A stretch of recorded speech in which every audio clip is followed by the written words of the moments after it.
नमस्ते। मेरा नाम शुभम है और आप मुझे ब्रेन ऑफ बिहार पे देख रहे हैं। एक निराशाजनक इन्फॉर्मेशन है। पिछले 2-3 दिन से सब लोग इंतजार कर रहा है बेसब्री से कि पोर्टल से रिलेटेड सुनवाई होगा, लेकिन एकाएक शाम को, आज ही शाम को ये इन्फॉर्मेशन सुप्रीम कोर्ट के पोर्टल पे आ चुका है कि कल की सुनवाई टल गई है। और जो पोर्टल से रिलेटेड सुनवाई होनी थी जिस बेंच में, वो बेंच ही नहीं बैठ रही है। माननीय जस्टिस ये सूर्यकांत जी अवेलेबल नहीं है और वो अपना कोर्ट अटेंड नहीं कर रहे हैं, ऐसा नोटिफिकेशन सुप्रीम कोर्ट के साइट पे आ गया है। 5-6 बजे के आसपास ऐसा अपडेट किया गया है। हम आप लोगों को कल बताए थे कि कोई भी अगर बदलाव होगा, देखिए ये तो हम लोगों के हाथ में नहीं है कि केस सुना जाए नहीं सुना जाए। हम लोगों का काम है इन्फॉर्मेशन, सही इन्फॉर्मेशन आप तक पहुंचा देना। तो उसी क्रम में हमको ये बताना पड़ रहा है कि कल जो 11 तारीख को पोर्टल से रिलेटेड सुनवाई थी वो फिलहाल टल गई है। ऐसा नहीं है कि हमेशा के लिए टल गई है, कल नहीं होगी। मैटर को डिलीट कर दिया गया है, ड्रॉप कर दिया गया है, क्योंकि जस्टिस सूर्यकांत जी अवेलेबल नहीं है। और उसके चलते माननीय चीफ जस्टिस के बेंच में भी बदलाव करना पड़ा। ट्रिपल जजेज बेंच, माननीय चीफ जस्टिस का बेंच में रोज सुनवाई हो रहा है, लेकिन कल के लिए चूंकि अब्सेंट हो गए हैं सूर्यकांत जी, तो उसके चलते एक जज साहब को निकाल के कोर्ट नंबर 3 में कल रखा गया है। और लमसम 90% केस कोर्ट नंबर 3 का नहीं लिया जा रहा है। 10% केस वहीं सुना जाएगा जो कि पिछला जिसका रिकॉर्ड नहीं है, क्योंकि ये जो पोर्टल से रिलेटेड सुनवाई है, सीनियर जज हैं आपके सूर्यकांत जी, वहीं पिछले 1 साल से सुनते आ रहे हैं। तो दूसरे कोई इस केस को नहीं ले सकता है। इसीलिए इस मैटर के साथ साथ बहुत सारे मैटर को कल डिलीट कर दिया गया है, जो कि सुप्रीम कोर्ट के पोर्टल पे अपडेट हो गया है। ये रहा अपडेट। अब हम आप लोग को क्यों उम्मीद जगा था कि पोर्टल से रिलेटेड सुनवाई होगी, तो कुछ ना कुछ सकारात्मक होगा, क्योंकि पोर्टल चल नहीं रहा है। 1-2 को अभी लोग स्क्रीनशॉट भेज रहे हैं कि एरर आ रहा है, सही से रिसबमिशन लॉगिन भी नहीं हो रहा है। तो उम्मीद है कि सुप्रीम कोर्ट से कहीं ना कहीं कुछ नया किया जाएगा जिससे लोगों का पेमेंट मिल सके। लेकिन ऑलरेडी पोर्टल 31 दिसंबर 2025 तक के लिए परमिशन दिया जा चुका है। इसमें होना है यही कि कुछ छोटा मोटा जो दिक्कत है लोग लेके जा रहे हैं। उसमें आईए फाइल है 3-4 लोग, और जो 30 लोगों का स्टे दिया था उनके तरफ से भी एक आईए फाइल है और एक एडवोकेट का वकालतनामा लग चुका है। शाम तक ऑफिस रिपोर्ट भी आ चुका है कल के सुनवाई का। इसका मतलब यह है कि एकाएक कुछ ऐसा हुआ है जिसके चलते अब्सेंट हुए हैं माननीय जस्टिस। अब ये हम लोग के हाथ में नहीं है। अब देखिए, अब एक दिन टलना इसका मतलब होता है सुप्रीम कोर्ट का 10 से 15 दिन आगे चल जाना, मिनिमम 1 सप्ताह तो आगे जाना ही है। ये पोर्टल से रिलेटेड सुनवाई केवल सहारा से भी विवाद जो है मुख्य केस 12 को रखा गया है माननीय चीफ जस्टिस और स्पेशल बेंच में। वो अभी भी एज इट इज बना हुआ है, उसमें कोई बदलाव नहीं है। अगर कुछ बदलाव होता है तो हम आप लोगों को कल इसके बारे में बताएंगे, क्योंकि एकाएक जब लास्ट लिस्टिंग होता है, कल के सुनवाई के लिए आज शाम को होता है, उसमें बहुत सारे बदलाव कर दिए जाते हैं। उसी बदलाव का नतीजा है कि आज जो पोर्टल से रिलेटेड सुनवाई 11 फरवरी को होनी थी उसको ड्रॉप कर दिया गया है, क्योंकि माननीय जस्टिस साहब ही नहीं है तो सुनवाई करेगा कौन।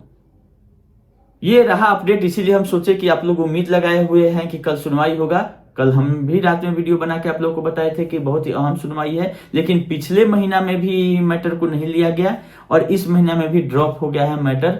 ये थोड़ा सा निराशाजनक है, लेकिन डाटा देने का ऑर्डर माननीय सुप्रीम कोर्ट बहुत पहले कर चुका है। और डाटा सही से दे दिया जाए पोर्टल पे तो 5,000 करोड़ बचने में टाइम नहीं लगेगा। लेकिन पोर्टल वाले किस हिसाब से प्रोसेस कर रहे हैं ये भी समझ से परे, कि बहुत लोग तो स्क्रीनशॉट भेज रहे हैं कि उनका प्रोसेस हो गया है सही से और पैसा नहीं दिया जा रहा है, और अमित शाह भाषण देते हैं कि 50,000 तक हम दे रहे हैं। ये लोग क्या सोच रहे हैं कि जो पैसा मिल गया है इसको दिसंबर तक खींचना है? क्या बेरोजगारी में उनको रोजगार मिल गया है कि 5 महीना 6 महीना तक हम और इसको खींचेंगे, 1 साल तक इसी पैसा में 5,000 करोड़ में पैसा खत्म हो जाएगा, दोबारा मिलने का चांस नहीं है सुप्रीम कोर्ट से, या मैटर खत्म हो जाएगा? तो कुछ बेरोजगार लोग अगर पोर्टल से रिलेटेड काम कर रहे होंगे तो ये गलत है। लोगों को का पैसा अगर जो भी हो सके, जिनका डिफिशियंसी हट गया है या जिनका नहीं हटा, उनको तो हटाने पे तो काम करना ही चाहिए, लेकिन हट गया उनका भी पैसा नहीं आ रहा। इसलिए हम लोग उम्मीद लगाए थे कि सुप्रीम कोर्ट कहीं ना कहीं कुछ संज्ञान ले मैटर का, और कोई ज्यादा कुछ इसमें नहीं होना है। सहारा से भी विवाद खत्म हो जाएगा, तब सहारा पैसा देगी, ऐसा चाटुकार लोग आके अभी भी कह रहे हैं। तो विवाद 2012 में खत्म हो गया, और माननीय ये आपका जो कोर्ट का ऑर्डर था उसका अवमानना का केस चल रहा है, उसमें भी ये तिकड़मबाजी करते हुए आई है पिछले 10 साल से। 9 महीना का टाइम सितंबर में दिया गया है, उसका भी समय पूरा हो रहा है। लेकिन अब इसमें बीच में लोग समझौता कराने लगते हैं, तो समझौता सेबिक से करने से होगा कि सीआरसीएस से करने से होगा, ये हम पूछना चाह रहे हैं। सेबी का तो मैटर खत्म हो गया, रियल एस्टेट हाउसिंग को क्यूसॉप में, क्यूसॉप से सोसाइटी में आप ले गए, तो आप सोसाइटी से सीआरसीएस से समझौता कर लीजिए कि बिना डाटा लिए, बिना आईटीआर का प्रोसेस कर दीजिए, लोगों का पैसा दे दीजिए। तो सहारा में जो भी काम होता है ये उल्टा होता है, जरूरत रहता है कुछ और चीज का, होता तो भगवान जाने नहीं है कि क्या होता है, लोग आके उसके बारे में बोलते हैं। तो अच्छा, हम लोगों को कोई दिक्कत नहीं है, समझौता हो जाता है तो दिक्कत क्या है, लोगों का पैसा मिल जाएगा, हम लोग को वीडियो में आके नहीं बक बक करना होगा। लेकिन होता कुछ नहीं है, करने वाला कोई और है, बकने वाला लोग कोई और है। करने वाला अपना काम कर रहा है, अपना ऐश मौज कर रहा है, आज जो लोग अभी भी भ्रम में हैं वहीं आके बक बक करते हैं कि ये हो रहा है, हो रहा है। सहारा के तरफ से कुछ नहीं हो रहा है, केवल डाटा दे देना है डिफिशियंसी हटने के लिए, तो क्यों नहीं दे रही है। सेबी को 130 ट्रक पहुंचाने के लिए इसके पास डाटा था, और सीआरसीएस को स्कैन करके केवल फॉर्म देना है, तो अवेलेबल नहीं हो रहा है।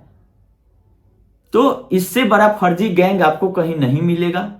हम लोग सुप्रीम कोर्ट को दोष देते हैं, सरकार को दोष देते हैं, कहीं ना कहीं हम लोग भी दोषी हैं जो कि इस पे भरोसा करके इतना दिन काम किए और इसमें पैसा जमा करा दिए, जिसका नतीजा ये कि इसमें सब लोग फायदा उठा रहा है, चाहे सरकार हो, चाहे सीआरसीएस के लोग हों, पोर्टल वाले हों, चाहे सहारा तो अपना फायदा उठा ही रही है। सहारा से भी विवाद के नाम पर लोगों का पैसा 1 लाख करोड़ लेकर बैठी हुई है, कोई कार्रवाई भी नहीं हो रहा है सही ढंग से।